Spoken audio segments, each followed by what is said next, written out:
Mesdames et messieurs, bonjour. Bienvenue dans votre émission Du désert à l'oasis. Vous êtes certes nombreux à nous suivre de partout et nous vous saluons de partout où vous êtes, peu importe l'heure. Alors avec vous, nous parlons du thème de la guérison des traumatismes. La guérison des traumatismes parce que c'est un fait, c'est une situation qui arrive à plusieurs personnes suite à tout ce que nous rencontrons dans la société. Cela peut être un homme, une femme, tout le monde est exposé au traumatisme. Aujourd'hui, principalement, nous parlons d'un fait qui cause des traumatismes forts dans la vie des dames, dans la vie des hommes, mais aussi dans les familles. Il s'agit du viol. Le viol parce que c'est une situation, c'est un fait, c'est un problème réel que nous vivons ici en RDC, mais aussi dans plusieurs pays à travers le monde. Nous parlons aujourd'hui de ce thème avec une invitée spéciale. Il s'agit de Madame Maud Salomé Ekila. Maud, je te salue. Bonjour Jemima. Je suis contente de te recevoir sur mon plateau. Très contente d'être avec vous. Ok. Alors, Madame Maud Salomé Ekila est la chargée de communication du docteur Denis Mukwege, mais aussi elle est coordonnatrice de la clinique Panzi ici à Kinshasa. Alors, Madame Maud, nous allons demander de nous dire en quelques mots quel est l'objectif de la clinique Panzi. Alors, la clinique Panzi Kinshasa, c'est un modèle plus petit, une réplique de ce que nous fait comme travail à l'hôpital de Panzi à Bukavu. Okay. Vous savez qu'on a un travail très intense en ce qui concerne les violences sexuelles. On reçoit les femmes d'abord psychologiquement, on les soigne médicalement. Quand il y a des lésions très graves au niveau physique, ça va jusqu'à la chirurgie réparatrice. On a aussi tout un système de prise en charge pour la réinsertion socio-économique où on propose des formations notamment et des microcrédits. Et il y a aussi la possibilité de porter plainte contre les bourreaux, contre les violeurs. Donc ça, c'est un modèle de prise en charge qu'on appelle le modèle de Panzi, okay, qui est très très développé au niveau de Bukavu. Et il nous a semblé très important aussi d'ouvrir un centre de prise en charge au niveau de Kinshasa. Okay. Parce qu'en réalité, le viol, vous le disiez en introduction, c'est quelque chose qui touche toutes les couches de la société, oui, toutes les couches socio-économiques, qui touchent évidemment toutes les ethnies, tous les pays du monde. Et donc, on se rend compte qu'à Kinshasa, le nombre de viols, le nombre de victimes de viols, déjà, il est exponentiel et il est très choquant. C'est sûr qu'à l'Est, à l'hôpital de Panzi principalement, on va traiter des viols qui ont été commis dans un contexte de guerre, comme on dit, utilisés comme armes de guerre. Mais au niveau de Kinshasa, c'est une autre forme de viol, mais ça reste un viol et il y en a énormément. Donc la clinique Panzi de Kinshasa prend en charge les victimes de violences sexuelles et violences basées sur le genre, dont les violences sexuelles sont une forme de violence. Et je tiens quand même à préciser qu'on reçoit évidemment, on reçoit beaucoup de mineurs, on reçoit des filles, des femmes, mais il y a aussi des hommes qui sont touchés par ces violences sexuelles et parfois ils sont oubliés, ils se cachent, ils ont particulièrement honte, surtout quand on voit la place qui est donnée à l'homme dans la société aujourd'hui. Et comment pouvez-vous donc définir le viol ou les violences, comme vous le dites? Mais il doit y avoir plusieurs formes de viol, mais je crois que je vais en distinguer deux formes différentes. Je pense que le viol utilisé comme arme de guerre a un objectif différent. L'objectif n'est pas pour l'homme de satisfaire une pulsion sexuelle. D'ailleurs, il est souvent commis par plusieurs personnes en même temps, avec des armes. Nous, on voit les traumatismes corporels qui arrivent à l'hôpital de Panzi. À Bukavu, ce sont des traumatismes qui peuvent aller d'un bâton qui est inséré dans les organes génitaux, d'un coup de feu qui est donné dans les organes génitaux, de machettes qui sont insérées. C'est vraiment... l'objectif n'est pas de satisfaire un plaisir quelconque ou un homme qui aurait une pulsion sexuelle. Pas du tout. L'objectif, c'est de détruire cette femme qui est le centre de la famille, qui donne la vie, et de pratiquer également un génocide par le viol. Pourquoi? Parce que les enfants qui vont naître de ce type de viol-là sont des enfants qui vont être rejetés, et dans le cas d'espèces concernant le Congo, on sait très bien qu'il y a un génocide qui est perpétré, même si on a du mal parfois à mettre ce terme-là de génocide à l'utiliser. Et donc vous avez ces femmes qui sont violées par des rebelles étrangers, des militaires étrangers, et qui vont mettre au monde un enfant qui va être à moitié étranger. Et l'idée derrière, c'est aussi l'éradication du Congolais, de la Congolaise. Donc, vous voyez, je vais d'abord commencer avec ce premier cas de viol utilisé comme arme de guerre, qui est tout à fait spécifique. On peut en parler pendant très longtemps. Et puis, il y a ce viol qui existe finalement depuis la nuit des temps, disons-le tel quel. Le viol utilisé comme arme de guerre, il a été pratiqué énormément pendant la colonisation, et on peut considérer que la colonisation, c'était une guerre. C'est une attaque à l'intégrité physique, morale, identitaire des Congolais, des personnes qui étaient sur cette étendue aujourd'hui qu'on appelle le Congo, sur ce territoire. Et puis, vous avez ce viol qui a toujours existé. Le viol utilisé comme arme de guerre, on l'a vraiment vu apparaître spécifiquement dans le but de détruire la femme, de détruire la femme comme pilier, comme socle de la famille, de la société, de la communauté, vraiment avec, on va dire, la fin du génocide des Tutsis au Rwanda en 1994. Vraiment là, on a vu apparaître ce type de viol-là, ce qu'on dit viol comme arme de guerre, mais le viol de façon générale, comme on va dire le viol, l'agression, c'est-à-dire on va forcer une personne à avoir, est-ce qu'on peut même parler de relations sexuelles? Je ne pense pas. C'est vraiment, c'est une attaque. Voilà, oui. On attaque le corps de quelqu'un, on force la personne à avoir une relation. Et donc, ça, c'est un viol qui est pratiqué depuis toujours, qui a toujours existé, et chez nous et ailleurs. Et ça, il faut qu'on soit honnête et qu'on se le dise. C'est que c'est vraiment quelque chose qui existe, qui est réel et qui ne concerne pas une partie du monde. On a souvent tendance à dire, mais le viol, ça c'est les Occidentaux, c'est les Blancs, etc. Pas du tout. C'est vraiment quelque chose qui a chez nous. Donc, ce viol-là, il est d'autant plus dramatique qu'il est souvent pratiqué en famille. Okay. Et donc, vous avez une personne sur trois qui, dans sa vie, bien sûr, avec une beaucoup plus grande proportion de femmes, mais qui va avoir vécu des violences sexuelles, des agressions sexuelles. Et une agression sexuelle, c'est un viol. Il ne faut pas qu'il y ait eu pénétration spécialement pour qu'on puisse parler d'un viol. Vous voyez ce que je veux dire? Oui, vous pouvez forcer quelqu'un, par exemple, à faire à avoir certaines pratiques dites sexuelles, et c'est un viol. Vous forcez la personne à faire quelque chose. Alors, ce viol, une personne sur trois va en être victime, cette agression sexuelle. Une personne sur trois, c'est énorme. Ici, on est 2 sur le plateau, il suffirait que, ben voilà, il y a par exemple le caméraman, il y a les personnes qui sont à la régie. Si on est 6 ici, ça veut dire qu'on peut considérer que 2 personnes auront vécu une agression sexuelle à un moment donné dans sa vie. Et les chiffres sont encore plus alarmants et concernent le monde entier, peu importe l'origine sociale, économico-sociale, que vous avez 80% des viols qui sont commis sur mineurs, qui sont commis dans la famille, par des personnes qui sont de la famille. Donc là, on peut utiliser ce terme inceste. Pédophilie d'abord, oui. Parce que vous le pratiquez sur un enfant, sur lequel vous avez forcément un ascendant psychologique qui est très manipulable, à qui vous pouvez dire, si tu dis je vais faire du mal à ton papa ou à ta maman, je vais te tuer, etc. C'est souvent des termes qui sont utilisés. Nous, on a quand même maintenant 25 ans d'expérience avec... exactement. Beaucoup plus facile à manipuler, beaucoup plus facile de demander à cet enfant de garder le silence.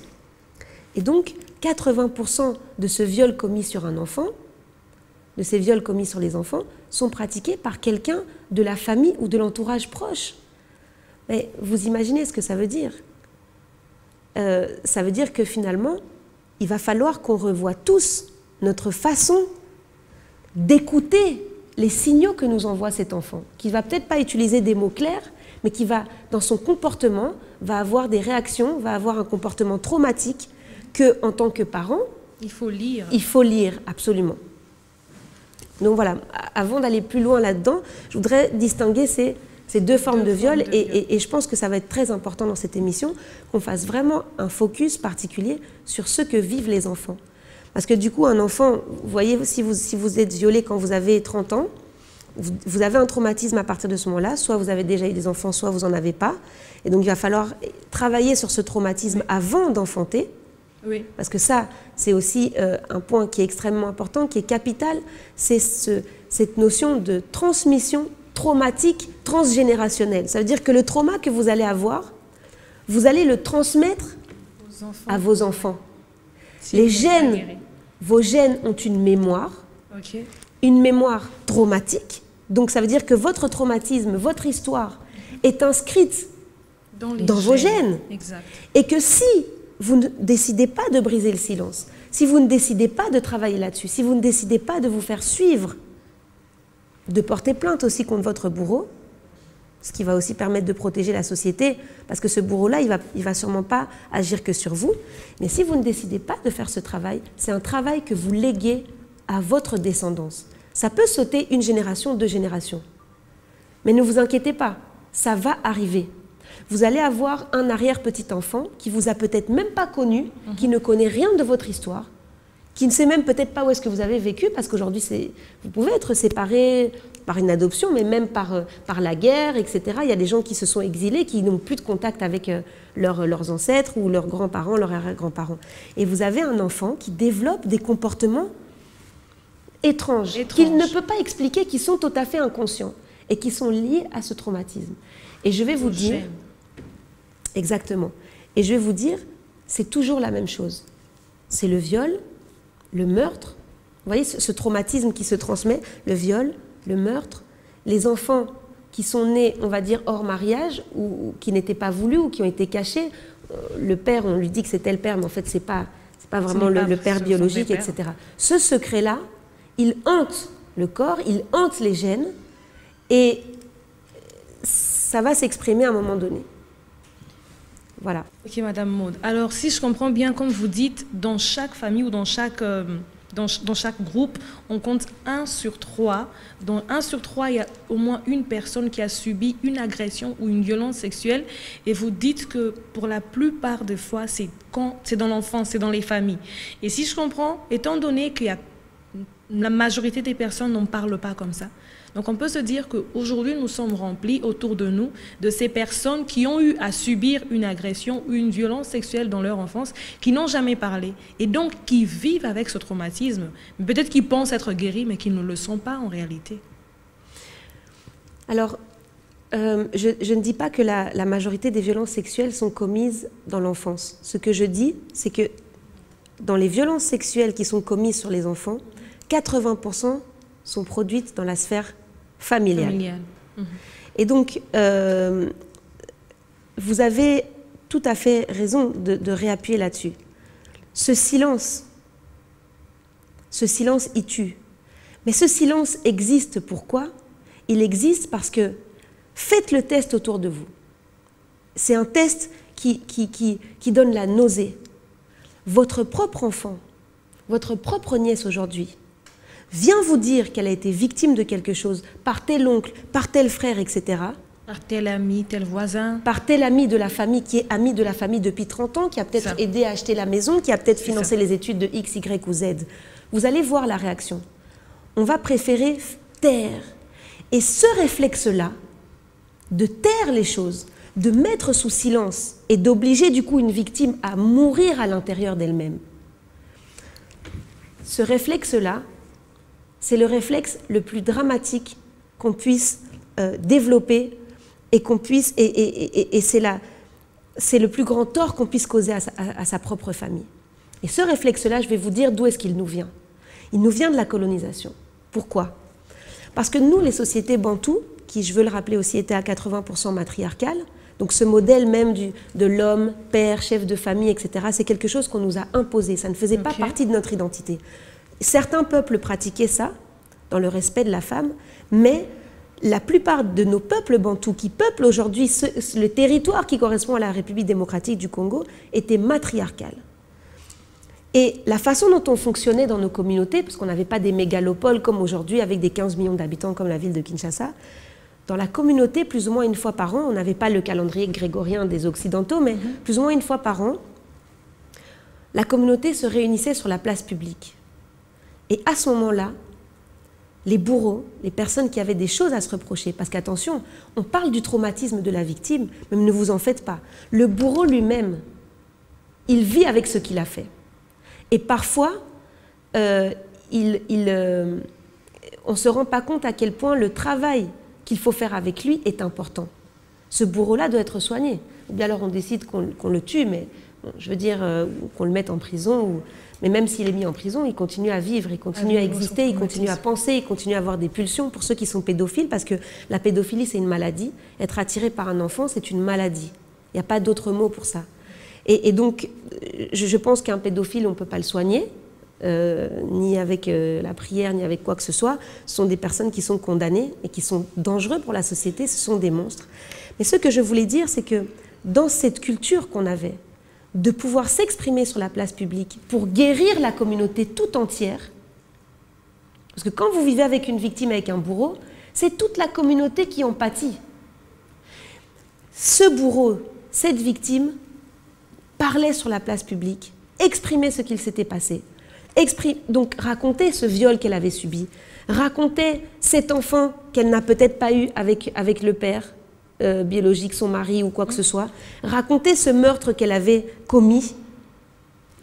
Et ça permettait à toute la communauté de connaître la vérité, très important cette recherche de la vérité, de juger le bourreau, et puis de permettre cette étape finale, et je dis bien finale, après la recherche de la vérité et après le jugement,